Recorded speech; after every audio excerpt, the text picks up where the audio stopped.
แล้วพี่รอตีนี้จะได้มีตัวสมัยอารมณ์เลยมีเวลาเนี่ยในคืนวันลุนนสับปาเลยครับเนี่ยสมมติสิบอย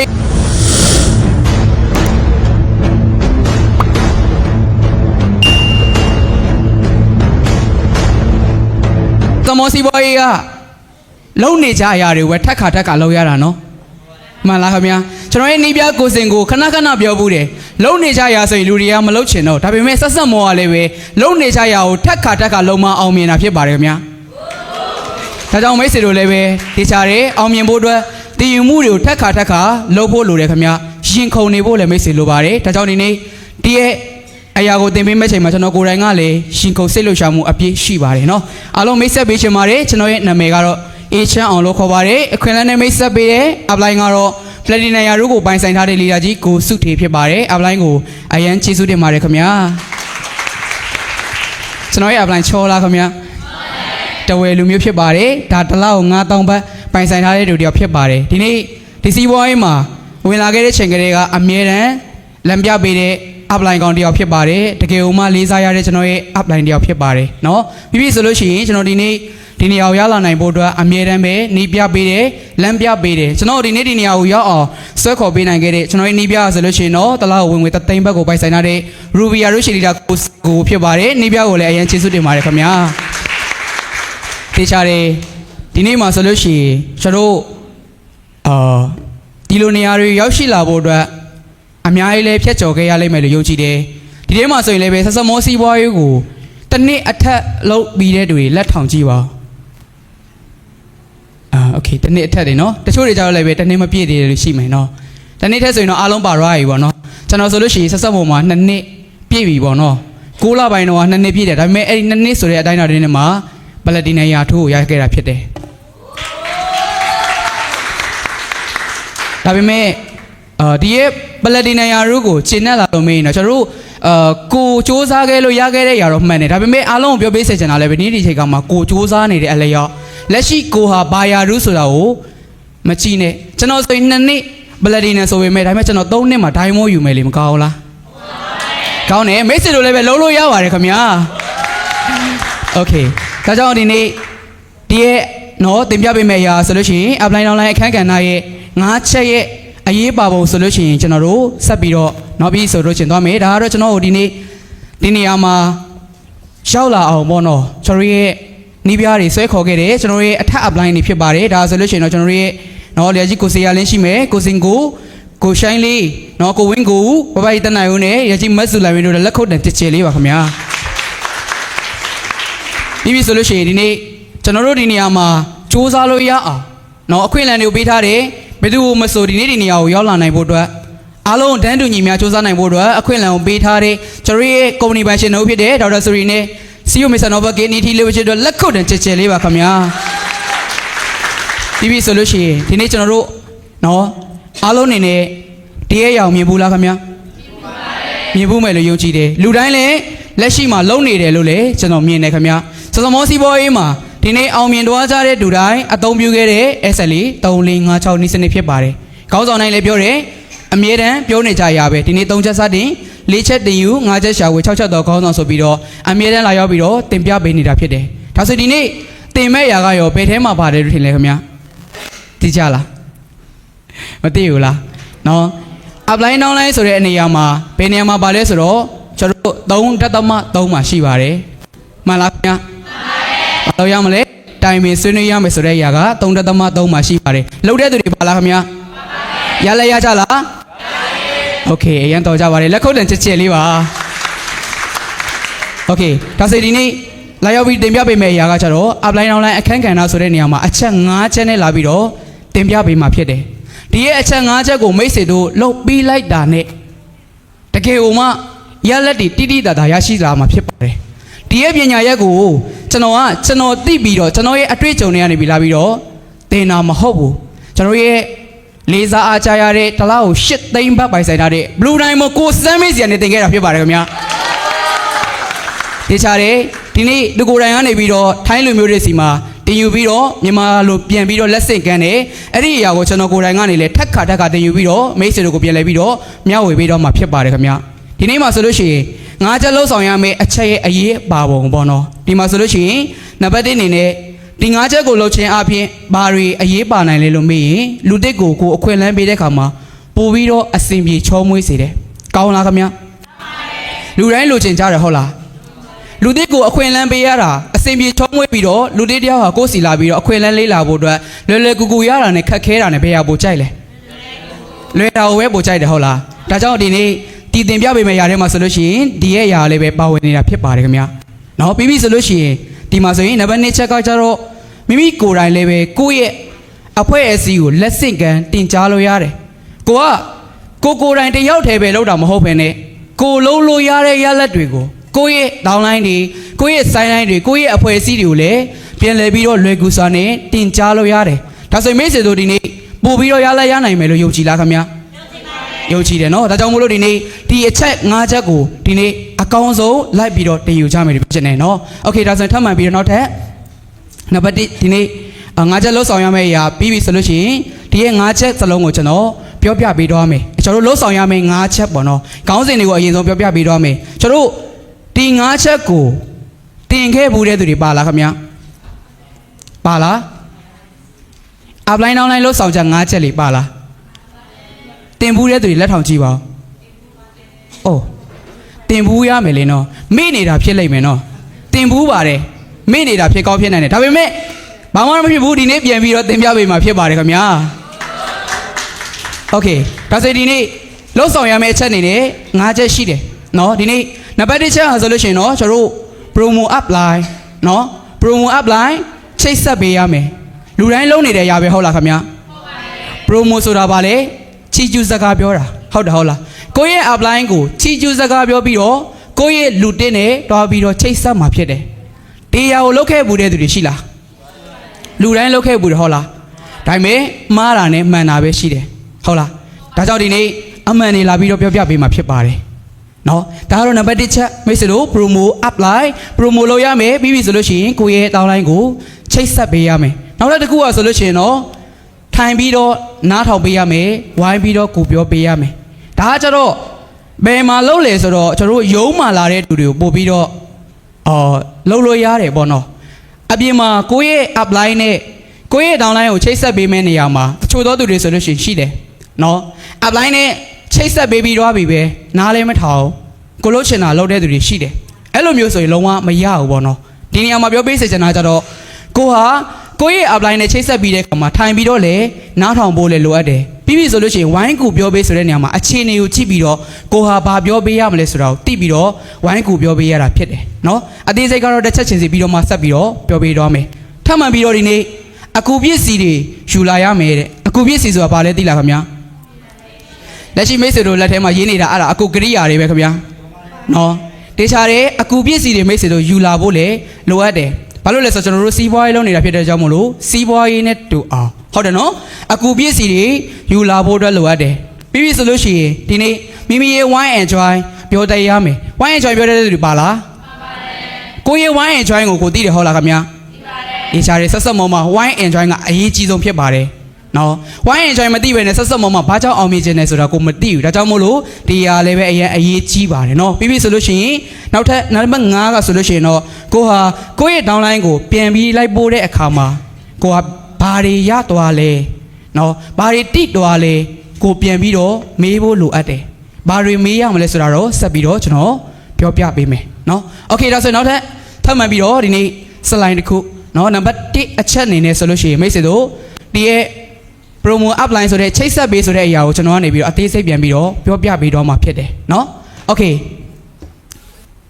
ဟုတ်ကဲ့ပါနော်ဒီနေ့နံပါတ်1မှာဆိုလို့ရှိရင်တော့မိမိရဲ့ upline ရဲ့အကြောင်းကိုကြိုတင်ပြီးတော့ပြောထားရမယ်တခြားတယ်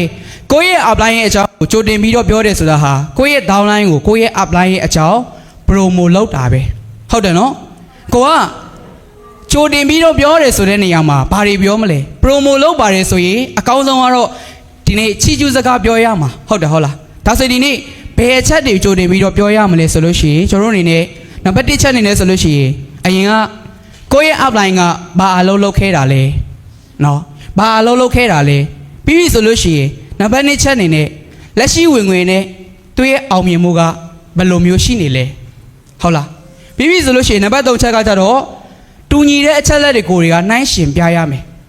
နော်ပြီးပြီဆိုလို့ရှိရင်နံပါတ်၄ချက်အနေနဲ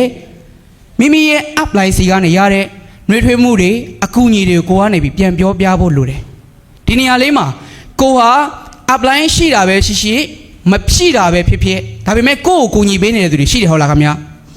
ဒါဆိုရင်ကိုယ့်ကိုကူညီပေးနေတဲ့သူရဲ့အကြောင်းကိုဟာအကောင်းဆုံးတော့ promo လုပ်တတ်နေရမယ်ဒါမှရလဲရမယ်ဟုတ်လားခင်ဗျာဒါဆိုရင်ဒီနေ့ကိုဟာဘယ်လိုမျိုး promo လုပ်မလဲကျွန်တော်ဆိုလို့ရှိရင်ဒီနေ့ကျွန်တော်ရဲ့နေပြကိုစင်ကိုနဲ့အလုံးလောက်တာများတယ်နော်ကျွန်တော်ဆိုရင်ကိုစင်ကိုပဲအမြဲတမ်း promo လုပ်ပြီးတော့ချီကျူးတယ်ချိတ်ဆက်တယ်စကားပြောတယ်ရလက်တွေရလာခဲ့တယ်ဒါဆိုရင်ဒီနေရာလေးမှာကျွန်တော်တို့ဘယ်လိုမျိုးလုပ်ရမလဲဆိုလို့ရှိရင်အရင်ကသူဘာလုပ်ခဲ့တာလဲโอเคကျွန်တော်ရဲ့နေပြကိုစင်ကိုဆိုလို့ရှိရင်အရင်တော့ထိုင်းနိုင်ငံမှာအသက်16နှစ်နဲ့သူဆိုလို့ရှိရင်တက်လာခဲ့တယ်ဟုတ်တော့သူဆိုလို့ရှိရင်လည်းပဲနေစားလုံးမှာ10နှစ်လောက်ထိတောင်မှသူလည်းပဲအလုပ်လုပ်ခဲ့တယ်အလုပ်မျိုးစုံဒါပေမဲ့သူလည်းပဲပြောင်းလဲမှုမရှိခဲ့ဘူးဟုတ်တယ်ဟုတ်လားဒါကြောင့်အဲ့လိုမျိုးပြောင်းလဲမှုမရှိခဲ့လို့အခွင့်အလမ်းရှာဖွေရင်းနဲ့ဒီနေ့ဆက်ဆက်မော်စီးပွားရေးမှာသူလည်းပဲဝင်ရောက်ပြီးစူးစမ်းခဲ့တာသူရဲ့လက်ရှိဝင်နဲ့အောင်မြင်မှုဆိုလို့ရှိရင်တော့လက်ရှိမှာတလားကိုတသိန်းပန်းနဲ့ရူဗီယာတို့ကိုပိုင်ဆိုင်ထားတယ်ဒီဟာကိုပြောလို့ရတယ်ပြီးပြီဆိုလို့ရှိရင်ဒီနေ့တူညီတဲ့အချက်လက်ကိုနှိုင်းရှင်ပြပါဆိုတဲ့နေရာမှာတူညီတဲ့အချက်ကပါလေကိုယ့်ရဲ့နေပြလဲနေစားလုပ်တယ်ဝင်လာတဲ့သူလည်းပဲနေစားလုပ်တာပဲညီလေးညီမလေးအကိုအမဒီနေ့အရန်ကန်ကောင်းတယ်နော်ဘာကြောင့်လဲဒီနေ့ကျွန်တော်ချိတ်ဆက်ပေးမဲ့ကျွန်တော်ရဲ့ apply ရာဆိုရင်လည်းပဲအကိုအမလိုပဲအရင်တော့ကနေစားလုံးမှာမအားမလက်တဲ့ဂျာကနေပြီးတော့စူးစမ်းလုပ်ကန်ခဲ့တာဖြစ်တယ်ဒါကြောင့်တေးချတယ်အကိုအမလည်းပဲလုံလို့ရတယ်ဟုတ်တယ်နော်ဒါကတူညီတဲ့အချက်ပြီးပြီဆိုလို့ရှိရင်ဒီနေ့နော်မိမိရဲ့ apply စီရတဲ့နှွေးထွေးမှုအကူအညီဆိုလို့ရှိရင်ဘာတွေပြောမလဲကျွန်တော်တို့နီးပြားတွေအမြဲတမ်းကူညီပေးတယ်ဟုတ်တယ်ဟုတ်စစမောစီးပွားရေးမှာတကယ်အံ့ဩဖို့ကောင်းတဲ့ຢာတွေရှိတယ်စစမောစီးပွားရေးမှာ upline တွေကနေပြီးတော့ downline တွေကိုကူညီတဲ့အခါမှာဘယ်တော့မှ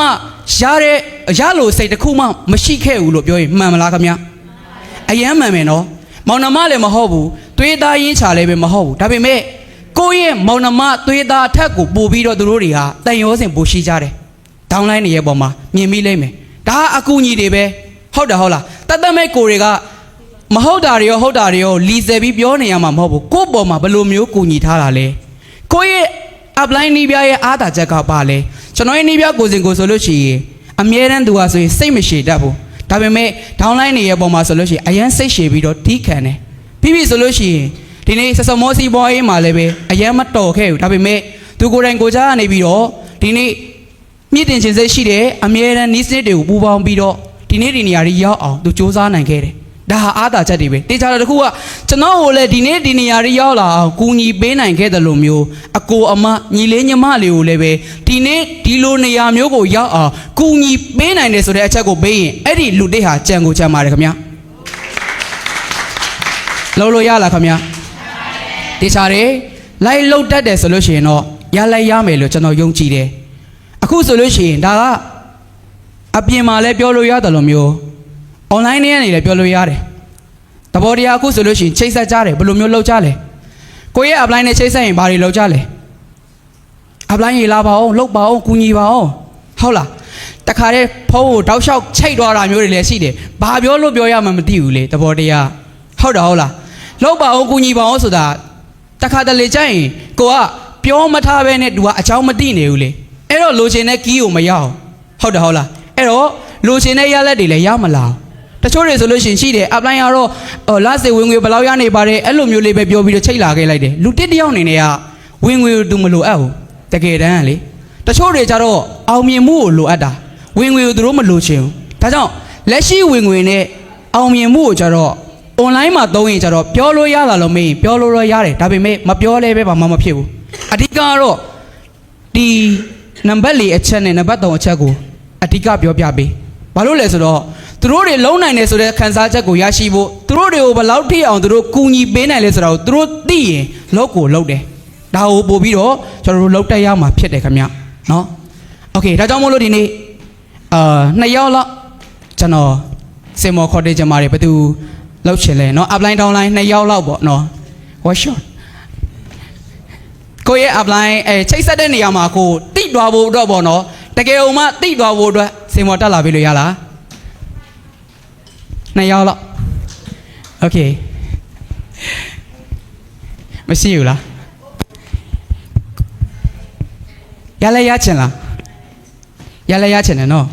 တေချာတယ်ရလဲရချင်တော့တကယ်လုံးတမ်းမှကိုယ့်ရဲ့ထောင်းလိုင်းတွေကိုလက်ဆင့်ကမ်းနိုင်မှာမဟုတ်ဘူးလားဒီလောက်ဘာလို့ချင်တာလဲ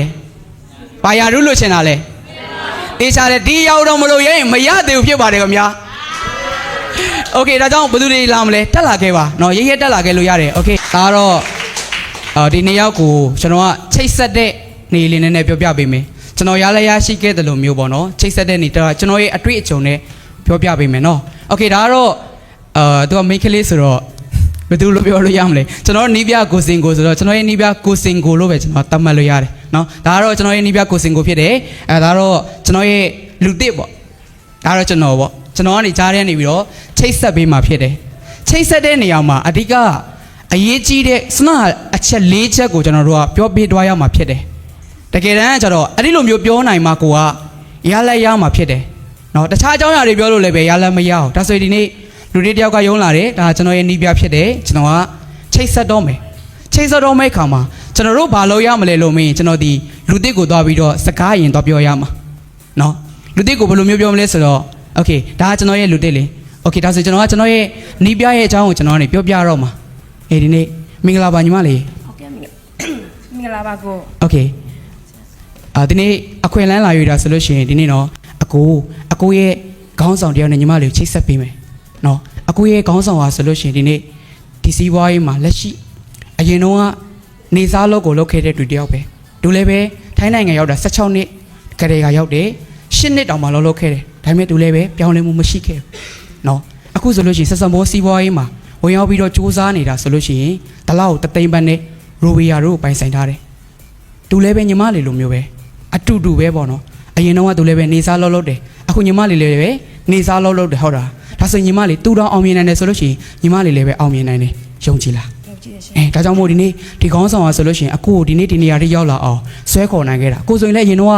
နေစား9ယုံလောက်မှလောက်တာဒါပေမဲ့အခုအမြဲတမ်းပဲဆွဲခေါ်ပေးတယ်တင်ပြပေးတယ်လမ်းပြပေးတယ်ဒီနေ့ဒီနေရာထိရောက်လာအောင်အမြဲတမ်းပဲကူညီပေးခဲ့တဲ့အခုရဲ့နေပြဖြစ်တယ်နော်အခုချိတ်ဆက်ပေးမယ်ဟုတ်ကဲ့ရှင်โอเคဒါကိုရဲ့ဒေါင်းလိုင်းကိုသွားပြောပြတာပြောရဲလားပြောရဲရမယ်နော်အဓိကအဲ့ဒီလိုမျိုးပြောရဲမှကိုရဲ့ခေါင်းဆောင်တယောက်ရဲ့ချီကျူးစကားကိုကိုကရဲရဲပြောရဲမှရလိုက်ရတယ်တချို့တွေကြောင့်လည်းပဲပြောဖို့ဝင်လေးနေတဲ့သူတွေလည်းရှိတယ်ဒါကြောင့်ကိုကအဲ့လိုမျိုးပြောပြပေးတော့မှဒေါင်းလိုင်းရနေပြီးတော့သူယုံကြည်လာပြီးတော့မှကိုရဲ့ upline စီကိုသွားတော့မယ့်ခါမှာသွားတော့လည်းပဲကိုကဒီတိုင်းမျိုးပဲလွတ်ထားလို့တော့မရဘူးပေါ့နော်တချို့တွေကြတော့ဗာလေဒီနေ့ခေါ်သွားပြီးတော့ဗာလို့လေနီးပြရေနော်ဒီမှာကျွန်တော်ရဲ့ဒေါင်းလိုင်းလေးလာတယ်အေးပြောဘာဖြစ်တယ်ညာဖြစ်တယ်ဒီလောက်ပဲဒီလိုလုံးလို့တော့မရအောင်လေနော်ဒါဆိုကိုကဒေါင်းလိုင်းကိုကိုရဲ့ upline ရဲ့အကြောင်းကို promo လုပ်ပြီးတဲ့အခါမှာကိုဘာထပ်လုပ်ရမလဲလို့မေးဒီနေ့ကိုရဲ့ upline ကဟိုမှာရှိတယ်ဆိုလို့ရှိရင်အေးခဏလေးနော်ညီမလေးဟိုမှာအကိုရဲ့ upline ကိုစင်ကိုလို့ခေါ်တယ်သူ့ကိုအားလားမသိသွားမေးကြည့်လိုက်အောင်မယ်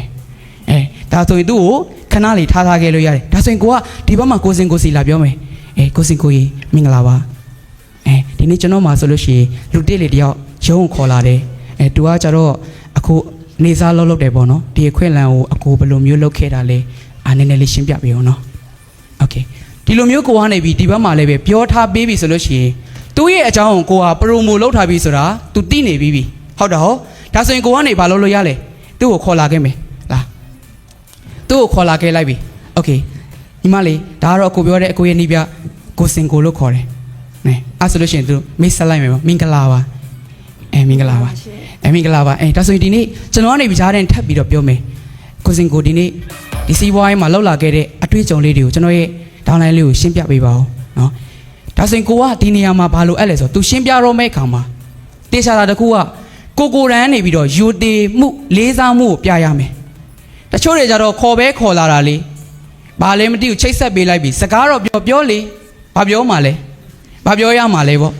ရှိလားအဲ့လိုမျိုးရှိလားရလဲရမယ်လို့ထင်လားကိုတောင်မယူသေးတာကိုရဲ့တောင်လိုက်ရယူသေးပါမလား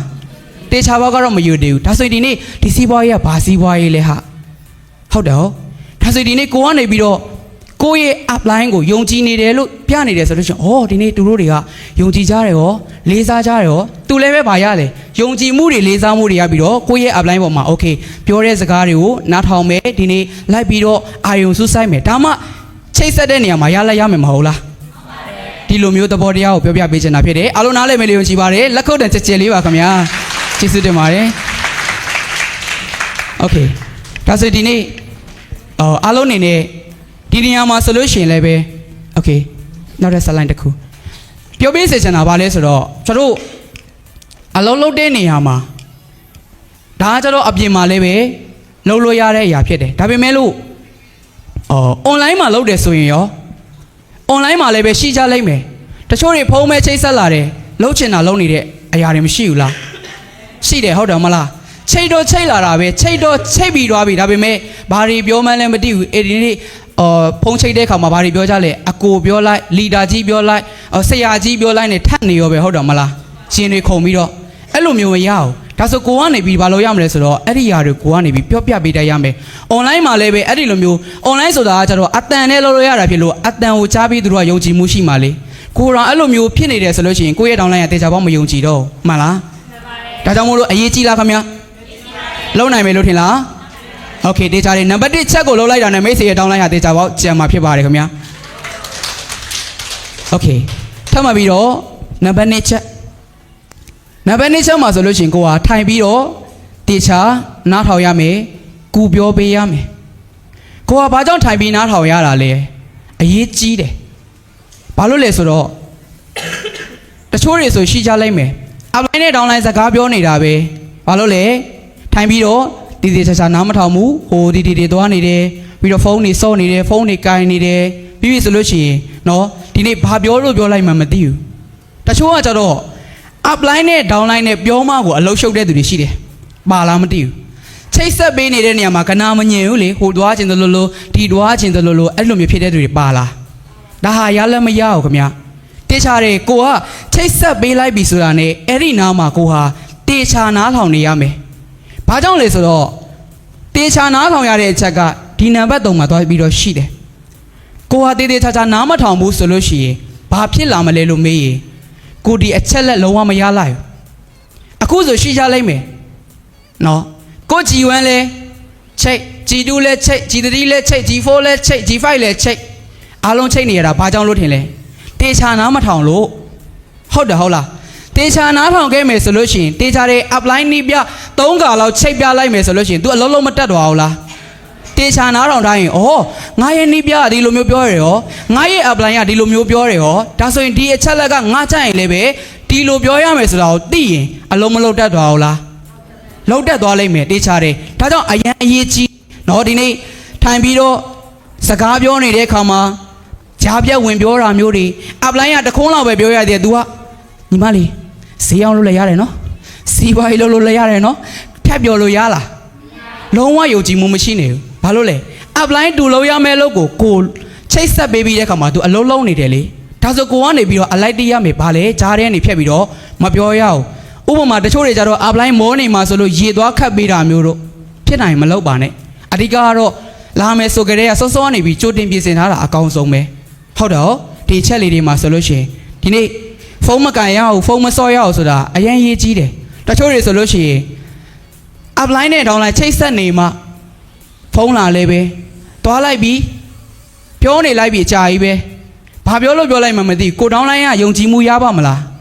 တေချာပေါင်းမရဘူးဖုန်းစော့နေမယ်โอเคကိုက upline downline ချိတ်ဆက်နေတဲ့အချိန်မှာစကားပြောနေမယ်ဖုန်းစော့နေမယ်သူလဲလိုက်စော့မှာပေါ့ကိုကိုပဲ copy ယူမှာပေါ့သူကဟုတ်တယ်မလားသူတောင်စော့နေတာပဲငါလဲစော့မှာပေါ့ဆိုတဲ့စိတ်သူ့မှာရှိသွားတယ်ဒါကြောင့်တရားတွေဟာလည်းပဲအရန်အရေးကြီးတယ်မလုပ်ဖို့လိုတယ်ပေါ့နော်ဒီနေ့ဘာလဲဆိုတော့နံပါတ်3ချက်မှာဆိုလို့ရှိရင်ကိုက apply လူတစ်ကိုဘလို့အခွင့်အလမ်းပေးနေလဲဆိုတာကိုပညာယူရမယ်ဆနာပြောတယ်လို့မျိုးပေါ့ကျွန်တော်တို့တစ်ခါချိတ်လဲမရဘူးနှစ်ခါချိတ်လဲမရဘူးသုံးခါချိတ်လဲမရဘူးသဘောတရားအနေနဲ့ဒီနေ့ကိုတိုင်းမုန်းဖြစ်လာမှာကိုကိုအစည်းအဝေးတွေရောက်နေမှာလူသစ်လာချင်းအဆင်ပြေလားမပြေဘူးဟုတ်လားအဲ့ဒီသဘောတရားပဲသူ့ရဲ့အလုံးနဲ့တူဆိုတာလုံးနေရတယ်ဘရောင်းမှာလည်းဘရောင်းအလုံးရှိတယ်ဆေးပါဂိုးပလက်တီနဲ့အရာတို့ကြီးကြီးမားမားတွေမှာလည်းသူ့ရဲ့အလုံးနဲ့တူရှိတယ်အပလိုင်းပြည့်နေလို့ပဲချိတ်ဆက်ရမှာတော့မဟုတ်ဘူးဒါပေမဲ့ကိုကချိတ်ဆက်ပေးပြီးသွားတဲ့အခါမှာတင်ယူထားရမယ်ဒီသဘောတရားတွေကိုဒါအပြင်မှာလည်းတင်ယူလို့ရတယ်လို့ online မှာလည်းပဲတင်ယူလို့ရတယ်တချို့ဆိုရင်နီးပြားတွေကတော့ပြောပေးနေတာပဲအားတွေကို6လို့ဟုတ်တယ်မလား ခြုံဘူးကြလိုက်မယ်ကိုယ့်ရဲ့လူတစ်ကိုအခွင့်အလမ်းမြင်ဖို့အတွက်လာပြီးချိတ်ဆက်တာလေကိုကဖုန်းတွေစော့နေတာမျိုးတွေဟိုကြည့်နေတာမျိုးတွေဖုန်းကိုဒီနားမှာချပြီးတော့ဟိုသွားလုံးနေတာမျိုးတွေရလားတေချာတယ်ဘာဖြစ်သွားလဲအဲ့ဒီအချိန်ခါမှာဘာဖြစ်လာလဲလို့မေးရင်အေးသူနဲ့ချိတ်လဲပျောက်တာပဲလေထမချိတ်တော့ရောဘယ်လိုရလဲဆုံးရှုံးလဲကိုပဲဆုံးရှုံးတယ်ဟုတ်လားအရာအလုံးကိုစီမှာပဲရှိတယ်ဒါကြောင့်မို့လို့အရေးကြီးပါတယ်ဒီချက်တွေကိုတေချာလေးလုံးမယ်ဆိုရင်တော့ရလက်တွေရလာလိမ့်မယ်လို့ကျွန်တော်ယုံကြည်ပါတယ်ခင်ဗျโอเคเนาะဒီနေ့နံပါတ်1ချက်ပြီးတော့ဆိုနံပါတ်3အချက်เนาะနံပါတ်3အချက်မှာဆိုလို့ရှိရင်တော့မလုပ်ရမလဲအကူပြည့်စီယူလာရမယ်ဒါအပြင်မှာအလုပ်လုပ်တဲ့သဘောတရားပေါ့နော်အကူပြည့်စီဆိုတာကြတော့ဘာတွေရှိလဲလို့မေးရင်အိုင်ရှဲရှိမယ်F4 စာရွက်ရှိမယ်ဘောပင်တွေရှိမယ်ပွဲခန်းလာလက်မှတ်တွေရှိမယ်ပစ္စည်းတွေစောင့်ထားရမယ်ဒါတွေအရင်အရေးကြီးတယ်ဘာလို့လဲဆိုတော့အပြင်မှာလုပ်ရတာဟာယုံကြည်မှုပေးရတယ်သဘောတရားဟုတ်တယ်နော်ကိုယ့်ရဲ့ apply နဲ့လာချိတ်တယ်အခွင့်အလမ်းပေးတော့မယ်စကားပြောတော့မယ်ဘယ်မလဲအိုင်ရှဲမရှိနေဘယ်လိုလုပ်မလဲပေတော်ရှာမှမသိဘူးဟုတ်တယ်ဟုတ်လားဒါအစင်မပြေနေဘူးအိုင်ရှဲဆိုတာသိတယ်ဟုတ်လားအလုံးသိကြတယ်ဟုတ်ကုမ္ပဏီကြောင်းပြောတဲ့အခါမှာ iShare အမြဲတမ်းသုံးရတယ်လူတစ်ယောက်ကိုအခွင့်အလမ်းပေးတဲ့အခါမှာဘယ်လိုပြောမလဲမြဝါထင်မြင်အောင်ပြတာနဲ့စကားတွေတိုင်းပြောသွားတာနဲ့ဘယ်ဟာရလဲရမယ်ထင်လဲမြင်အောင်ပြတာပိုရလဲရတယ်ဟုတ်လားဒါကြောင့် iShare ထဲမှာဘာတွေပါလဲဒီနေ့ရေကြီးရေရှမ်းမှုတွေဖြစ်လို့ဘာကြောင့်နောက်တဲ့စီးပွားရေးလုပ်ရမှာလဲဟုတ်တယ်နော်ဘာကြောင့်ကျွန်တော်တို့စီးပွားရေးလုပ်ရမှာလဲဘာကြောင့်မို့လို့ network marketing ကိုလုပ်ရမှာလဲဘာကြောင့်မို့လို့ဆက်မို့စီးပွားရေးကိုလုပ်ရမှာလဲဆိုတဲ့အချက်တွေအားလုံးပါနေတယ်ဒါဆိုရင်လူတစ်ယောက်ကိုခွင့်လန်းမြင်ဖို့အတွက် apply ရနေပြီးတော့ iShare ထဲမှာတစ်ချက်ချင်းပြောသွားမယ်ဆိုလို့ရှိရင်စိတ်ဝင်စားမှုတွေနဲ့သူအခွင့်အလမ်းကိုယူလိုက်မယ်ဒီနေရာမှာလိုအပ်တာ A4 စာရွက်တွေဘောပင်တွေလိုအပ်တယ်နော်ကျွန်တော်လည်းပဲဖြစ်ဖို့တယ်ခဏဘောပင်ပြောက်တယ်နော်ဖြစ်ကြတာတော့မသိဘူးဘောပင်ခဏရှာရတယ်နော်အဓိကအရေးကြီးပါတယ်ဘောပင်တွေလည်းအစင်းသင်းဖြစ်နေဖို့လိုတယ်ပြီးပြီဆိုရင် A4 ဘာကြောင့်လိုရလဲဆိုလို့ရှိရင် A4 ကကြတော့ဈေးကော့ပလန်ရေးဆဲဖို့လိုတာလူတစ်ယောက်ကဝင်ငွေရတာကိုသူတီးချင်တယ်သူ့ကိုမြင်အောင်ချပြဖို့ဘာလို့ရမလဲဈေးကော့ပလန်ရေးဆွဲပြရမယ်လေဟုတ်တယ်ဟုတ်လားဒါဆိုရင်ကိုက apply ဈေးကော့ပလန်ရေးဆဲဖို့အတွက်စာရွက်လည်းပါမလားဟိုဘောပင်လည်းပါမလားဟိုရှာရယုံကြည်မှုရှိပါမလားအေးရှားဖို့မရှိဘူးဟုတ်တယ်ဟုတ်ပြီးပြီဆိုလို့ရှိရင်ဒီနေ့ပွဲအခမ်းအနားလက်မှတ်အခုဆိုလို့ရှိရင်လာမယ့်22ရက်နေ့ဟုတ်လားအိုင်ရင်ဆက်မောလက်မှတ်ပါတဲ့သူတွေပြလို့ရလားရလားโอเคတချို့တွေကလည်းပဲ apply စီမှာတော့ရှိတယ်ပေါ့နော်ရန်တော်ကြပါတယ်โอเคလက်ကောက်တဲ့ချက်လေးပါအရေးကြီးပါတယ်ဒီနေ့ကိုယ့်ရဲ့ပွဲအခမ်းအနားလက်မှတ်တွေကိုဘာကြောင့်ယူလာရလဲဆိုလို့ရှိရင်ကိုယ့်ရဲ့လူတွေတယောက်ကိုသူကအသေးဝင်ပြီးတော့ပြီသူ့ကိုယုံကြည်မှုထပ်တိုးလာစေဖို့အတွက်ဒီနေ့ပွဲခန်းနာလက်မှတ်တွေကိုသူ့ကိုကြီးညာပေးရမယ်ဘာလို့လဲ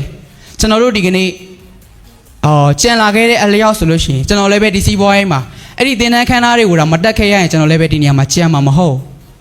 ်ဒါကြောင့်အဲ့ဒီပွဲခန်းနာလက်မှတ်တွေကအရင်အရေးကြီးတယ်ဒီနေ့ဘယ်နေ့မှာဘာသင်တန်းခန်းသားရှိတယ်ညီလေးညီမလေးတွားရင်ဘာတွေရမယ်ဘလူတွေပြောင်းလဲလာမယ်ကျွန်တော်လည်းပဲအဲ့ဒီလိုယုံကြည်ခဲ့တာလွန်ခဲ့တဲ့2022ကဝိုင်းပွဲတက်တယ်ဝိုင်းပွဲတက်တော့မှန်ပါပဲ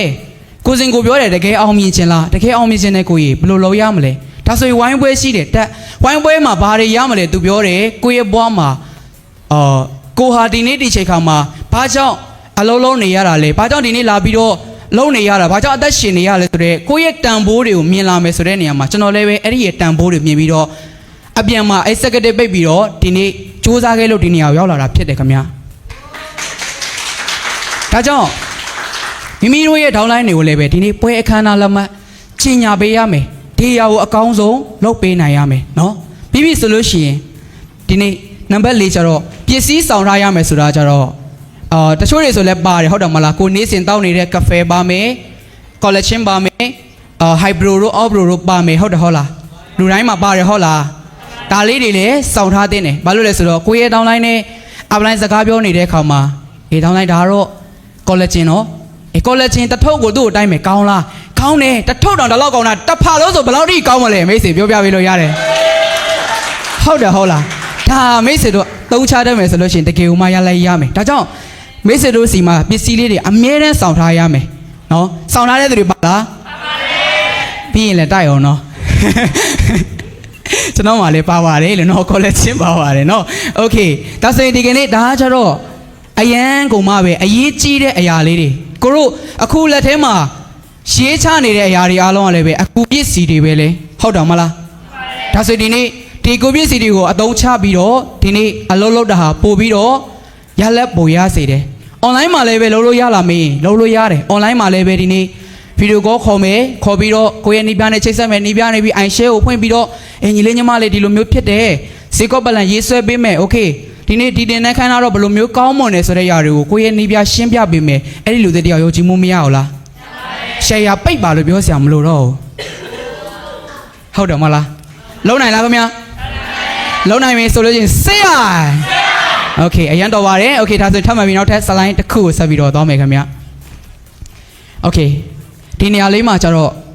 မိမိရဲ့ wine enjoy ပြောတတ်ရမယ်ပြောတတ်ကြလားတေချာတစ်ခုကတော့ wine enjoy ဆိုတာဘာလဲ wine ဘာကြောင့် enjoy ချိတ်ဆက်တာကျွန်တော်တို့ဒီစီးပွားရေးကိုဘာကြောင့်လာပြီးချိတ်ဆက်တာလဲဆိုတဲ့အကြောင်းအရာကိုကိုကပြောပြပေးရမှာဖြစ်တယ်တေချာတစ်ခုကကိုတိုင်ကတောင်မှ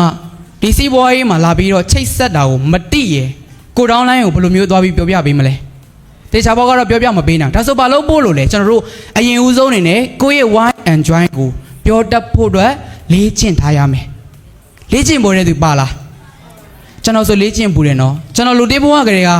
ကိုယ့်ရဲ့ wine enjoy ဆိုပေမဲ့ကိုယ့်ရဲ့ဘဝအကြောင်းဆိုပေမဲ့ပြောလို့မထီဘူးဟုတ်တယ်မလားရှေ့ရောက်သွားလိုက်နောက်ရောက်သွားလိုက်အဲ့ဒီလိုမျိုးတွေဖြစ်တယ်ဒါဆိုလူသေးရှေ့ရောက်မှကိုဟာအစီလုံးမတဲ့ဘူးပြောချင်တာတွေပြောနေမယ်ဆိုစင်ပြေလားတခြားဘာကတော့မပြေဟုတ်တယ်မလားဒါကြောင့်မို့လို့ဘာလို့ရမလဲဆိုတော့ကိုယ့်ရဲ့ wine enjoy ကိုပြောတတ်အောင်အရင်ဆုံးကျွန်တော်တို့လေ့ကျင့်ထားရမှာဖြစ်တယ်နော်ဒီထဲမှာဆိုလို့ရှိရင်ဒီနေ့ wine enjoy ကိုပြောတဲ့နေရာမှာဘယ်လိုပြောမလဲဒီမှာဆိုရင်အချက်လက်တွေရှိတယ်နံပါတ်1ချက်အနေနဲ့ဒီစီးပွားရေးအပေါ်မှာအရင်ကဘယ်လိုအမြင်ရှိခဲ့တာလဲနော်ပြီးပြီဆိုလို့ရှိရင်နံပါတ်2ချက်အနေနဲ့မိမိလုံးနေတဲ့နေစားလုံးမှာမကြိုက်တဲ့ချက်တွေကဘာတွေလဲနံပါတ်3ချက်အနေနဲ့ဆက်ဆက်စမောစီးပွားရေးကိုကြိုက်တဲ့ချက်ကဘာတွေလဲဒီနေ့ဆက်ဆက်စမောစီးပွားရေးမှာမိမိရဲ့ရီမန်းချက်ဝင်ငွေတွေကဘယ်လိုမျိုးလဲသိဖို့မလိုလားခင်ဗျာကိုတိုင်တော့မသိပဲနဲ့ဘယ်လိုမျိုးသွားမလဲတေချာတို့ကတော့သွားလို့မရအောင်ဟုတ်တယ်ဟုတ်ဒါဆိုရင်ဒီနေ့ကျွန်တော်ဆိုလို့ရှိရင်လည်းပဲဒီနေရာလေးမှာဒီစီးပွားရေးမှာအရင်ကဘယ်လိုမျိုးအမြင်ရှိခဲ့လဲဆိုတော့ကျွန်တော်ဒီပုံမှန်နေစားလုပ်တဲ့လူတွေရောက်ပဲသဘောတရားတစ်ခုကကျွန်တော်ဟာအခွင့်အလမ်းရှာဖွေခဲ့တဲ့လူတွေရောက်ကိုလာပေးတဲ့သူတွေပါလားခင်ဗျာလာပေးတဲ့သူတွေရှိတယ်ဟုတ်ကျွန်တော်လည်းရှာဖွေနေရင်လည်းလာပေးခံရတာအပလိုင်းကလည်းပဲထိုင်းကြောင်းတက်တယ်ကျွန်တော်လည်းပဲထိုင်းကြောင်းတက်တယ်အဲ့ဒီရဲ့ page ထဲမှာကျွန်တော်ကိုလာတွေ့ပြီးတော့ကျွန်တော်ရဲ့ appline ကအခွင့်အလမ်းလာပေးတာကျွန်တော်အရန်ပျော်တယ်တချို့တွေကြတော့ဝင်လာလိုက်ပြီဆိုတာနဲ့ကောင်းမမလားဟုတ်ပါမလားအလိန်နေညာတွေလားလေးလာကြည့်မယ်လေးဆိုတဲ့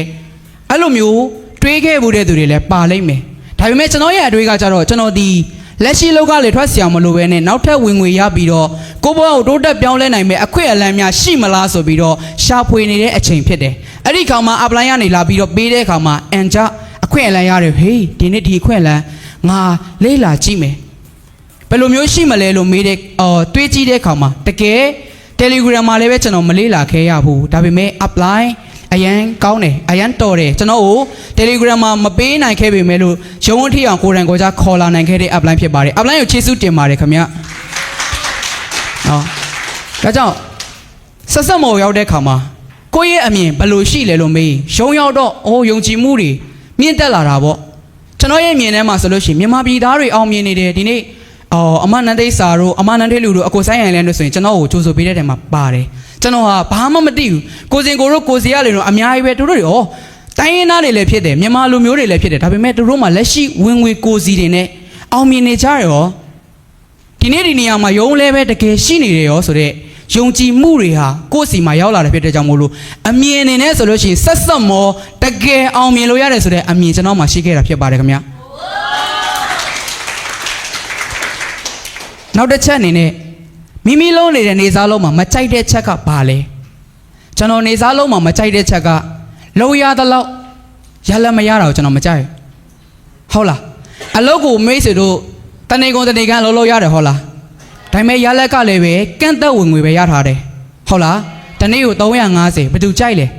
မကြိုက်ဟုတ်လားဒါကြောင့်နေစားလုံးမှာကျွန်တော်မကြိုက်တဲ့ချက်တွေကဘာလဲဆိုတော့လူကိုလူချင်းနှိမ်ချဆက်ဆံတာလဲကျွန်တော်မကြိုက်ဟုတ်လားဒီနေ့လူရှင်းတော့တူတယ်ကိုလဲလို့တော့မှတူလဲလို့တော့မှဒါပေမဲ့နင်လှုပ်လေဆိုပြီးတော့ကို့ပဲနှိမ်ပြီးခိုင်းနေတာကြိုက်လားလုံးဝမကြိုက်ဘူးအဲ့ဒီချက်လဲကျွန်တော်မကြိုက်ဘူးပြီးပြီဆိုလို့ရှိရင်ဒီနေ့နှစ်ရှည်လများအလုပ်တွေလုပ်ခဲ့ပြီးပြီဒါပေမဲ့ဘဝလည်းမပြောင်းလဲလာဘူးဟုတ်တယ်ဟုတ်ချက်တလောက်လည်းပဲစူးစမ်းခဲ့ပြီးအစွမ်းကုန်လည်းပဲစူးစမ်းခဲ့ပြီးဒါပေမဲ့ပြောင်းလဲမှုမှမရှိတာဒါကိုလည်းကျွန်တော်မကြိုက်ဘူးဒါကြောင့်အဲ့ဒီနေစားလုပ်ကိုကျွန်တော်အဲ့ဒီအချက်တွေကိုလုံးဝမကြိုက်မိတ်ဆွေတို့ကြိုက်ကြလားမကြိုက်ဘူးဟုတ်တယ်မလားမကြိုက်လို့ဒီနေ့ယုံထွက်လာတာဟုတ်တယ်ဟုတ်လားခင်ဗျာဒီချာတဲ့ဒီနေ့ယုံထွက်ထားတဲ့နေရာကိုမိတ်ဆွေတို့ရောက်ရှိနေပြီအရန်ကန်ကောင်းနေပြီမှန်လားခင်ဗျာโอเคကိုလက်ကောက်စံချက်ချက်လေးပါဒါဆိုဒီနေ့ကိုမကြိုက်တဲ့ချက်လက်တွေလည်းရှိပြီးသွားပြီโอเคဒါဆိုထပ်မှန်ပြီးတော့ဒီနေ့ဆက်စမောစီဘွားရေးမှာကြိုက်တဲ့ချက်တွေကဘာတွေလဲတီးကြလားတီးတယ်နော်ကိုရဲ့ဘဝတစ်ခုလုံးကိုပြောင်းလဲလို့ရတာလေကျွန်တော်ဟာတာမန်လူသားတစ်ယောက်ဘာမှမတော်မတက်ခဲ့တဲ့သူတစ်ယောက်ဟာဒီလိုမျိုးနေရာမျိုးမှာကိုဘဝကြီးတစ်ခုလုံးကိုတိုးတက်ပြောင်းလဲနိုင်အောင်လုပ်လို့ရတယ်ဆိုတာဟာအဲ့ဒါတန်ဖိုးပဲလေပြီးပြီဆိုလို့ရှိရင်ဆက်ဆက်မောဘဝကြီးတိုးတက်ဖို့အတွက်အရင်လေးတွေထောင်ချီပြီးတော့စိုက်ထုတ်ရလားမထုတ်ရဘူးအများဆုံးဘယ်လောက်လဲ30အစိတ်ပဲပစ္စည်းတွေပြင်ရတယ်လေအရန်ကြိုက်တယ်အဲ့ဒီချက်လည်းပဲကိုလိုရာတွေပြန်ပြီးတော့သုံးဆွဲရင်းနဲ့ကိုစီးပွားရေးလုပ်လို့ရတယ်ကိုဘဝတစ်ခုလုံးကိုပြောင်းလဲလို့ရပြီးတော့ကိုရဲ့မိသားစုကိုရဲ့နောက်မှာပါလာတဲ့ဘဝပေါင်းများစွာကိုတိုးတက်လာအောင်ဒီကနေ့ကူညီပေးလို့ရတယ်ဆိုတဲ့ချက်ကိုကျွန်တော်ကြိုက်တာဖြစ်ပါတယ်ခင်ဗျဒီချားတဲ့ဒီနေ့မိတ်ဆွေတို့အပြင်မှာပြောကြလိုက်မယ်အင်ကြီးကြီးတွေလိုချင်တယ်ကားတွေစီးချင်တယ် iPhone တွေလည်းကင်ချင်တယ်ရီမန်းချက်အကြီးတွေရှိကြလိုက်မယ် one day ဆိုတဲ့သူတွေပါလားဘယ်နေ့လဲအဲ့ဒီ one day ကဟုတ်တယ်မလားအပြင်မှာတော့ one day ပဲဒါပေမဲ့ဘယ်နေ့မှမသိဆက်ဆက်မောမှာ one day ဆိုတဲ့နေ့ကတစ်နေ့ပြည့်ကိုပြည့်လာမှာဖြစ်ပါတယ်မိတ်ဆွေတို့ရေဒါကြောင့်ဒီအချက်တွေကိုခြိုင်းနေတက်ခဲ့လို့ဒီနေ့နံပါတ်3ချက်နေနဲ့ကျွန်တော်ဒီအချက်ကိုခြိုက်တယ်ထပ်ပြီးတော့ဆက်ဆက်မောစီပွားရေးမှာမိမိရဲ့ရီမန်းချက်ဝင်ငွေတွေကဘယ်လိုမျိုးလဲတီးကြလား2025မိတ်ဆွေတို့ဝင်ငွေဘယ်လောက်ရချင်လဲနှစ်ကုန်ရင်လေ8သိန်းဘတ်အိုးကျွန်တော်ရဲ့နော်8သိန်းဘတ်တယ်ကြိုက်လား8သိန်းကြိုက်လားရနိုင်လားအပြင်မှာဆိုလို့ရှိရင်ဆက်ဆက်ပေါ်မှာရနိုင်တယ်တေးချတယ်အမနဲ့တဲ့လူက8သိန်းယူရင်ကျွန်တော်လည်းပဲ3သိန်းအထက်ယူမှာဖြစ်ပါတယ်ခင်ဗျာဒီနေ့ကိုယ့်ရဲ့ဝင်ငွေတွေကိုယ်တိုင်ရတော့မှဆက်ဆက်မောမှာရီမန်းချက်ကဘာလဲကိုယ့်ရဲ့ဝင်ငွေကဘာလဲတော့မှမသိရင်ဘယ်လိုမျိုးဆက်သွားမလဲမှန်ပါတယ်ဒီနေ့ရက်တက်နေရတဲ့အကြောင်းရင်းဆက်မသွားရတဲ့အကြောင်းရင်းကအဲ့ဒီຢာတွေမင်းနေလို့ပြန်တွေးကြည့်လိုက်ငါဟာဘာလိုချင်တာလဲငါရဲ့ရီမန်းချက်ကဘာလဲကျွန်တော်ဆက်ဆက်မောစီးပွားရေးမှာ Royal Diamond ထိသွားမယ်ကျွန်တော်ရဲ့ရီမန်းချက်တွေမှာတစ်ခုတည်းတော့အရာကဘာလဲလို့မေးရင်ကျွန်တော်ဒီဘဝမှာဆုံးရှုံးခဲ့ရတဲ့အရာတွေလည်းရှိလို့ဒါပေမဲ့ရှိနေတဲ့သူတွေတော့ကျွန်တော်ကပံ့ပိုးချင်တာရီမန်းချက်တစ်ခုပဲဆက်စောမောင်မဝင်လာတယ်ကျွန်တော်ရီမန်းချက်ဘဝအောင်မြင်တိုးတက်ဖို့အတွက်ကျွန်တော်ရဲ့ညီမလေးအတွက်ကျွန်တော်ရဲ့မိသားစုသူများရဲ့လက်အောက်မှာနေရတာကိုကျွန်တော်မကြိုက်လို့မြင့်တင်ပေးဖို့ဆိုတဲ့အချက်လေးကိုပဲကျွန်တော်ကယူလာခဲ့တာဒါပေမဲ့အဲ့ဒီထပ်ပို့ပြီးလင်းနေတာကဘာလဲဆိုတော့ကျွန်တော်အမြဲတမ်းသုံးနေကြတာကဘာလဲဆိုတော့ကျွန်တော်မိဘမရှိဘူးဒါပေမဲ့မိဘရှိနေတဲ့သူတွေကိုအစွမ်းကုန်ကူညီပေးခြင်းတယ်ဆိုတော့ရီမန်းချက်ကကျွန်တော်ရဲ့အုံနောက်ထဲမှာရှိနေတာဖြစ်ပါတယ်အဲ့ဒီလိုမျိုးရီမန်းချက်ရှိလို့ဒီနေ့ဆက်ဆက်မော်စီးပွားရေးမှာကျွန်တော်ဟာလာပြီးတော့လုံနေတာဖြစ်တယ်လို့ပြက်သားသားကိုယ့်ရဲ့ဒေါင်းလိုင်းရဲ့ရှေ့မှာတစ်ချက်ချင်းစီတိုင်းတက်ကနေပြောရင်အဲ့ဒီဒေါင်းလိုင်း8စက္ကန့်ပိတ်ပါလို့ပြောစရာမလိုဘူးခင်ဗျာပြောနိုင်လားမိတ်ဆွေတို့ရေပြောနိုင်ရမယ်ကိုယ့်ရဲ့ apply ရနေပြီးတော့ကိုယ့်ကိုယုံကြည်လို့ဟေးနေရဲ့ one and try ပြောဖို့အတွက်အစင်းသစ်ဖြစ်ပြီလားပြောရင်ဗာလဲဦးဝမ်းဖြစ်နေလို့ရလားမရဘူးဟုတ်တယ်မလားကိုဟာကိုကိုပြောခိုင်းတော့မယ်ဆိုလို့ရှိရင်ကိုလည်းပဲအစင်သေးဖြစ်နေဖို့လိုအပ်တယ်ကိုဟာဘာတွေပြောနိုင်မှာဩ तू ကလည်းပဲရီမန်းချက်ကြီးလိုက်တာဒေါင်းလိုင်းရလည်းပဲလူသစ်တယောက်အနေနဲ့သူတောင်ရီမန်းချက်ကြီးတယ်ဆိုလို့ရှိရင်ငါ့ကိုလည်းပဲသူ့လိုမျိုးဖြစ်အောင်ကူညီပေးနိုင်မှာပဲဆိုတဲ့အချက်ကိုရှားရှိတော်မှာဖြစ်ပါတယ်မိတ်ဆွေတို့ရေโอเคဒါကတော့နံပါတ်4အချက်ဖြစ်ပါတယ် လုံးနိုင်လားခင်ဗျာလုံးနိုင်မယ်လို့ယုံကြည်တယ်နော်โอเคထပ်ပြီးတော့နံပါတ်5အချက်ကကြတော့လူသစ်ပြန်ပို့တဲ့ခါမှာကိုကမေးတက်ရမယ်နီးစနစ်တွေကိုခေါ်ပြီးတော့ထဲဖို့လိုအပ်တယ်ပြန်ပို့တယ်ဆိုတာကြတော့အိမ်ထိလိုက်ပို့စရာတော့မလိုဘူးပေါ့ဟုတ်တော့မလားသဘောတရားရုံထက်ကနေပြီးအခွင့်အလမ်းယူပြီးလို့လေကားထိပဲလိုက်ပို့တာပဲဖြစ်ဖြစ်ဒီနေ့အောက်မှာပစ္စည်းဝယ်ပြီးတော့သူ့ကိုကားကိန်းမှာလိုက်ပို့ပေးတာပဲဖြစ်ဖြစ်အဲ့လိုမျိုးအချိန်မျိုးမှာကိုကမေးရမယ့်မေးခွန်းလေးတွေနော်ဒီမေးခွန်းတွေကကြတော့မေးဘူးလားပြန်တွေးကြည့်လို့ရတယ်နော်ဒီမှာဆိုလို့ရှိရင်လူသစ်ကိုပြန်ပို့တဲ့အခါမှာပြောရမယ့်ချက်3ချက်ရှိတယ်နော်ဒီနေ့နံပါတ်1ချက်ကကြတော့ဒီနေ့ခွင်လန်းကိုလာထောင်ရတာဘာတွေရရှိသွားလဲနော်ပြီးပြီဆိုလို့ရှိရင်အပလိုင်းကိုချီကျူးစကားလည်းပြန်ပြောတတ်ရမယ်နံပါတ်3ချက်နဲ့နီးစပ်ဆုံးသင်တန်းခန်းသားတွေကိုတွားဖို့ဖိတ်ခေါ်ဖို့လိုအပ်တယ်နံပါတ်1ချက်ဒီနေ့ညီလေးညီမလေးအကိုအမအခွင့်အလန်းကိုလာယူတာဘာတွေတိသွားလဲဘာတွေနားလေသွားလဲကိုကမေးရမယ်မမေးသူ့စိတ်ထဲမှာငုံ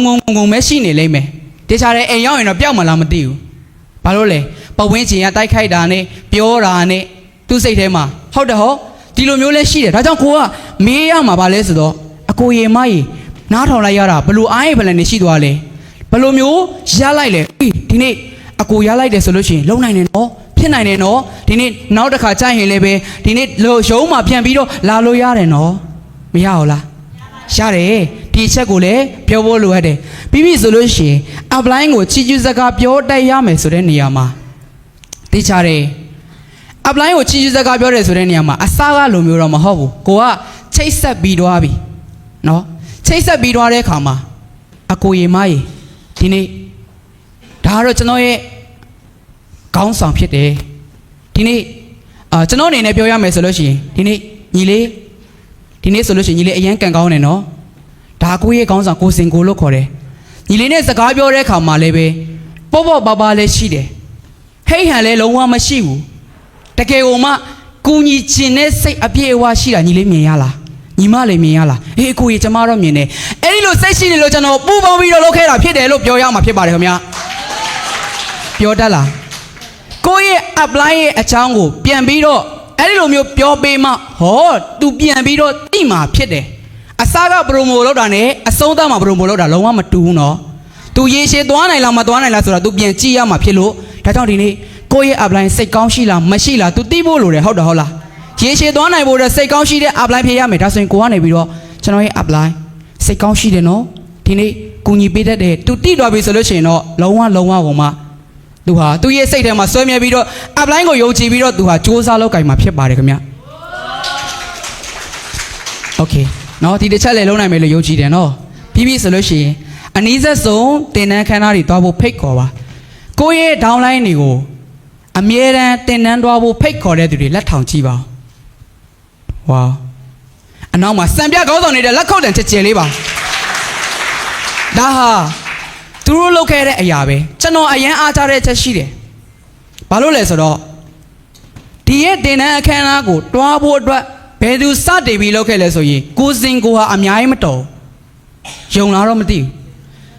ကျွန်တော်ဒီကနေ့လက်မှတ်ဖို့လုံးဝမရှိဘူးလက်ထဲမှာစားစရာတောင်မှမရှိဘူးလက်မှတ်ဖို့လုံးဝမရှိဒါပေမဲ့လက်မှတ်ဖို့ရှာနိုင်အောင်အားရင်ပေးခဲ့တာကိုစင်ကိုဘယ်တော့မှညီလေးလက်မှတ်ဖို့မရှိရင်မလာခဲနဲ့လို့တခါမှမပြောဘူးဝိုင်းပွဲလား Aspire လား Can လား The Success လားဒီနေ့ Restart လား Trainee လားမဆုလိုင်းဝင်တင်တဲ့တင်တန်းတွေလားအမြဲတမ်းရောက်အောင်ခေါ်တယ်အဲ့လိုမျိုးခေါ်တဲ့အခါမှာကျွန်တော်ဒီလည်းပဲကြောက်စိတ်တွေလုံးဝမရှိဘဲနဲ့ဒီနေ့ဒီနေရာကိုရောက်လာတဲ့အနေအထားတစ်ခုမှာကျွန်တော်ဟာအဲ့ဒီတင်တန်းပွဲတွေကိုအစမပြတ်တက်ခဲ့လို့ရောက်လာတာဖြစ်ပါတယ်တေချာတယ်မိမိတို့ downline တွေလည်းပဲအဲ့လိုမျိုးဖြစ်စေခြင်းလားဘယ်တော့မှလက်မလျှော့နဲ့တင်တန်းကိုမလာနိုင်ဘူးဆိုလို့ရှိရင်ရှယ်ယာမပိတ်ချင်နေတင်တန်းကိုရောက်အောင်လာခဲ့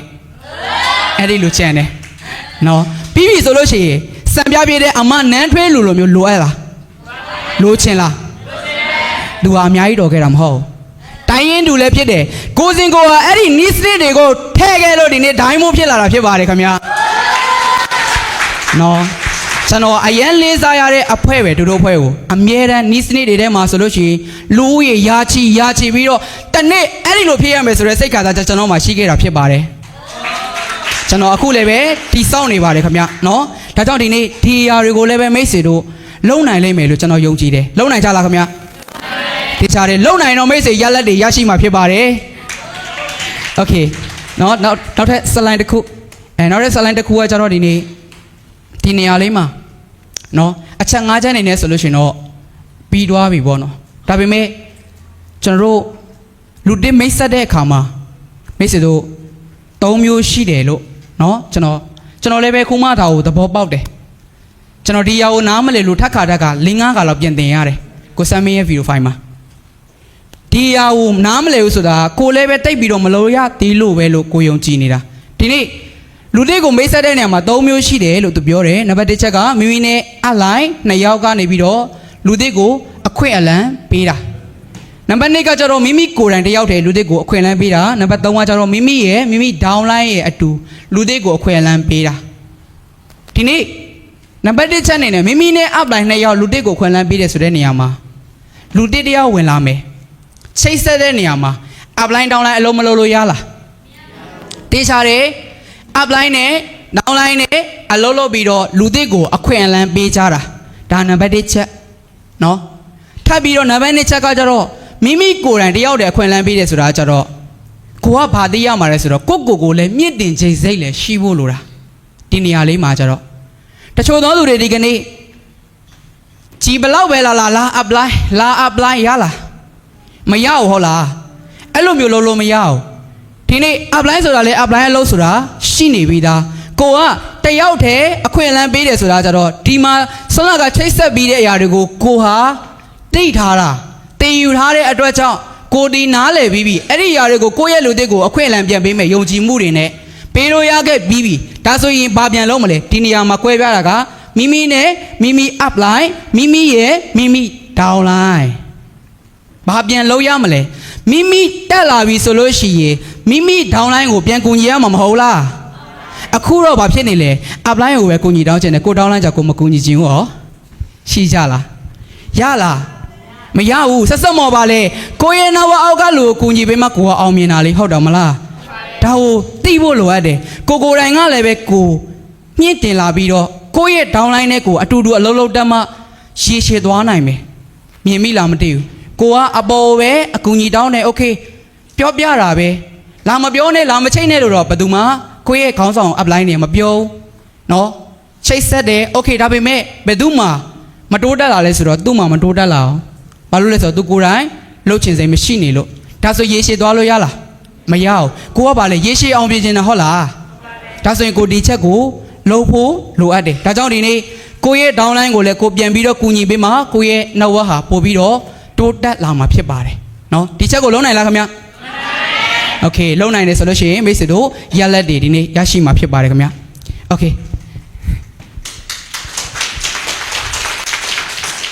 ဒါကြတော့မိမိတို့ပြန်လည်ပြီးတော့လောက်ရမယ့်အရေးကြီးဆုံးအချက်ပေါ့နော်တကယ်လို့မှအရေးကြီးတဲ့အရာဘာလဲဆိုတော့အလုံးလုံးပြီးသွားတိုင်းမှာကျွန်တော်တို့တွေကပြီးရောဆိုပြီးထားတဲ့သူတွေရှိတယ်ကျွန်တော်လည်းပဲပါတယ်နော်ဘာပဲလှုပ်ပြီးရင်ပြီးသွားရောဆိုတဲ့အနေထားတွေရှိတယ်ဒီတော့ရလက်ကလည်းဘာမှမသိဘူးစိုးကျိုးကလည်းဘာမှမသိဘူးကောင်းကျိုးကလည်းဘာမှမသိနေတာတွေရှိတယ်ဒါဆိုရင်ဒီကနေ့လူတစ်ကိုမိတ်ဆက်ပြီးသွားပြီဆိုတာနဲ့မိမိရဲ့ upline နဲ့အတူတူပြန်လဲပြီးတော့သုံးသပ်ရမယ်။ဘာတွေသုံးသပ်ရမလဲဆိုလို့ရှိရင်ကျွန်တော်တို့ကဘာတွေသဘောပေါက်သွားတာလဲ။ဘယ်နေရာမှာဘာတွေလိုအပ်သွားလဲပြန်လဲပြီးတော့တိုင်ပင်ရမယ်။ကျွန်တော်တို့ upline downline လုပ်တဲ့အခါမှာပြန်ပြီးတော့ဘာတွေသဘောပေါက်သွားလဲဆိုတာကျတော့ဆွမ်းတော်တို့ကဘယ်ချက်လေးကိုပြောလိုက်တာကတော့ဘယ်လိုမျိုးလွဲသွားတယ်နော်။ဘယ်လိုမျိုးလွန်သွားတယ်။ဒါဆိုနောက်တစ်ခါကျရင်ဒီຢာလေးကိုမပြောဘဲနဲ့ဒီလိုမျိုးပြောလိုက်လို့ရှိရင်ပိုကောင်းလာမယ်နော်။ဟုတ်တယ်ဟုတ်လား။အဲ့လိုမျိုးပြီးပြီဆိုလို့ရှိရင်ဘာတွေလိုအပ်သွားလဲဒီနေ့လိုအပ်ချက်တွေရှိသွားတယ်ကိုက upline ဖြစ်နေလို့ downline ဖြစ်နေလို့မဟုတ်ဘူးတိုင်ပင်ဆွေးတဲ့နေရာမှာပြောပြရမယ်ဒီလိုအချက်တွေတော့လိုအပ်သွားတယ်နော်ဒါလေးကိုလောလိုက်ရင်တော့ပို့ပြီးတော့ထိရောက်မယ်နော်ဆိုတော့ပြန်လဲပြီးတော့ဒီနေ့သုံးသက်ပြီးတော့ဒီຢာတွေကိုပြန်လဲပြီးတော့လုံးမယ်ဆိုလို့ရှိရင်ဒီထဲမှာကောင်းတဲ့ຢာခိုင်နှုန်းရဲ့စိုးတဲ့ຢာခိုင်နှုန်းရဲ့ထွက်လာလိမ့်မယ် အဓိကကောင်းနေပြီဆိုလို့ရှိရင်ပိုကောင်းလာဖို့အတွက်ထပ်လုပ်ရမယ်မှန်လားခင်ဗျာစိုးနေတယ်ဆိုလို့ရှိရင်တော့โอเคနောက်တစ်ခါမဖြစ်ဖို့အတွက်ဒီဟာကိုပြင်ဆင်ရမယ်ဆိုတော့မသိတော့ဘူးလားဒါဆိုရင်ပို့ပြီးတော့ရလဲမရလာနိုင်ဘူးလားရလာနိုင်တယ် online မှာလည်းပဲဒီလိုမျိုးပဲတယောက်ပြီးတယောက်ချိတ်ဆက်တဲ့အခါမှာတယောက်ပြီးတော့လည်းဒီလိုမျိုးတယောက်ပြီးတော့လည်းပဲဒီလိုမျိုးမဟုတ်ဘဲနဲ့ပို့ပြီးတော့ကောင်းလာဖို့အတွက်လိုအပ်တာဖြစ်ပါတယ်လုံနိုင်လားခင်ဗျာတေချာတယ်ဒီအချက်တွေကိုတော့လုံနိုင်2025မှာ Platinum App တွေဖြစ်ပါတယ်ခင်ဗျာ Okay နော်ဒါဆိုဒီနေ့ဒီရဲ့ slide အရင်နော်ပထမအဦးဆုံး slide ဖြစ်တယ်ကျွန်တော်တို့လောက်ဆောင်ရမယ့်အချက်ဒီဟာတွေကိုကျွန်တော်တို့လုံနိုင်မယ်လို့ယုံကြည်လားတခြားຢာတွေကိုသွားပြီးတော့လုံနေတာတဲ့စားလို့ရှိရင်ကျွန်တော်တို့ဒီຢာတွေကိုလောက်တာပို့ပြီးတော့ရလိုက်ရမယ်လို့ထင်တယ်ကိုယ့်ရဲ့လူတယောက်ဒီစီးပွားရေးမှာကြံလားကြံတယ်ဆိုလို့ရှိရင်ဒီချိတ်ဆက်မှုကအရင်အရေးကြီးတယ်သူဟာ brown လောက်ပဲ7လောက်ပဲ9လောက်ပဲရပြီးတော့မဟုတ်ပဲနဲ့တကယ်ကိုမှဆက်မောမှာခေါင်းဆောင်ကောင်းတယောက်ဖြစ်ဖို့ဆိုလို့ရှိရင်ချိတ်ဆက်တဲ့နေရာမှာကိုယ့်ရဲ့ up line နီးပြအထက် line အဆင့်ချိတ်ဆက်ရမှာဖြစ်တယ်ဒီချက်မှာလည်းပဲကိုစင်ကိုမှာအတာချက်တွေအများကြီးရှိတယ်အရန်တော်တယ်နော်သူရဲ့ downline တွေကိုဒီနေ့ brown saber 9မှာတော့ကအကောင်းဆုံးသူအလုံးလုံးတယ် platinum ဖြစ်လာလို့ရှိရင်သူဒီနေ့အထက်က up line တွေနဲ့ချိတ်ဆက်ပြီးတော့ရတယ်ကျွန်တော်ဆိုရင်လည်းပဲဒီနေ့ကျွန်တော်ရဲ့ဒီခေါင်းဆောင်နေနဲ့ဆိုလို့ရှိရင်တော်တော်များများသိလာရတဲ့အကြောင်းရင်းကကျွန်တော်ရဲ့နေပြချိတ်ဆက်ပေးရလို့ပဲဖြစ်တယ်နော်ဒါကြောင့်ပို့ပြီးတော့လေယုံကြည်မှုတွေရှိလာတယ်ပို့ပြီးတော့လေအလုပ်တွေလုပ်တတ်လာတယ်မိတ်ဆွေတို့လည်းပဲကိုယ့်ရဲ့ downline တွေကိုတော်တာကိုလိုချင်လားလိုချင်တယ်ဆိုလို့ရှိရင်ဒီရဲ့ချိတ်ဆက်တဲ့အချက်ကိုအကောင်းဆုံးလုပ်မယ်ဆိုရင်မိတ်ဆွေတို့လည်းရရှိနိုင်တာဖြစ်ပါတယ်နော်ဒီမှာဆိုလို့ရှိရင် promo upline ကျွန်တော်တို့ချိတ်ဆက်ပေးရမယ်ဒီနေ့ထိုင်ပြီးတော့နားထောင်ပေးရမယ်ကိုယ်တိုင်ကနေပြီးလိုအပ်တဲ့ချက်လေးတွေကိုဝိုင်းကူပြီးတော့ပြောပေးရမယ်ပြီးပြီဆိုလို့ရှိရင်ကျွန်တော်တို့အကူပစ္စည်းတွေယူလာပေးရမယ်ပြီးပြီဆိုလို့ရှိရင်မိမိရဲ့ wine join တွေကိုပြောပေးရမယ်ပြီးပြီဆိုလို့ရှိရင်ကိုပြန်ပို့တဲ့အခါမှာဘာရသွားလဲနော်ပြန်ပြီးတော့မေးနိုင်ရမယ်နေ့စဉ်တွေကိုရအောင်ထည့်ပေးနိုင်ခြင်းအဖြစ်မိတ်ဆွေတို့ဟာကိုယ့်ရဲ့ downline ကိုကြံရှိစေပြီး2025မှာလည်းပဲရလက်တွေရမယ်ဆိုတာကိုကျွန်တော်ယုံကြည်ပါတယ်ခင်ဗျာ Okay ပါနော်ဒါဆိုလို့ရှိရင်တော့ဒီနေ့ကျွန်တော်လာရောက်ပြီးတော့မျှဝေပေးတဲ့အရာကတော့နေပါကောင်းတော့နေပါလိမ့်မယ်ဒါပေမဲ့အချက်လက်တွေရမယ်လို့ယုံကြည်တယ်เนาะကျွန်တော်လည်းပဲဒီနေ့တိထပ်ပို့ပြီးတော့တိုးတက်လာအောင်ကျွန်တော်လည်းပဲမြင့်တင်နေပါတယ်ကျွန်တော်လည်းပဲဒီလောက်နဲ့ပဲရက်တက်နေမှာမဟုတ်ပါဘူးဆက်စောမော်စီဘွားရေးမှာကျွန်တော်ဒီနေ့ဒီထပ်ပို့ပြီးတော့တိုးတက်လာအောင်လည်းပဲလုပ်သွားမယ်ကျွန်တော်ရဲ့အဖွဲ့အစည်းအတွက်ကျွန်တော်ရဲ့ခေါင်းဆောင်တွေအတွက်အားလုံးအတွက်ပေါ့နော်ကျွန်တော်တို့ရင်ကုန်စိတ်လှုပ်ရှားစွာနဲ့လုပ်မယ်ဒီလူတွေမှာလည်းပဲလုံနိုင်မယ်လို့ကျွန်တော်ယုံကြည်တယ်နော်ဒီနေ့2025ထဲမှာကိုကအရင်တော့ကဘယ်နှစ်ကြာခဲ့လို့ဆိုတာဘာမှမဖြစ်ဘူးဘယ်နှစ်ပဲကြာခဲ့ဒါပေမဲ့လက်ရှိဖြစ်နေတဲ့ຢာကိုပဲအာယုံစိုက်ပြီးလုပ်သွားမယ်ဆိုရင်အကောင်းဆုံးရလဒ်တွေကိုမိတ်ဆွေတို့ရကိုရမယ်လို့ကျွန်တော်ယုံကြည်တာဖြစ်ပါတယ်အဲကြောင့်မို့လို့ဒီနေ့အားလုံးလည်းပဲ2025မှာအတူတူเนาะဒီနေ့Platinum App တွေဖြစ်ပြီးတော့ကျွန်တော်တို့အတူတူအလဲခီးတွေလည်းသွားမယ်လိုက်မလားခင်ဗျာလိုက်မယ်ဒါဆိုရင်ဒီနေ့ကျွန်တော်မျှဝေပေးတာကတော့ဒီလောက်နဲ့ပဲအဆုံးသတ်ပါတယ်အားလုံးကျေးဇူးတင်ပါတယ်ခင်ဗျာ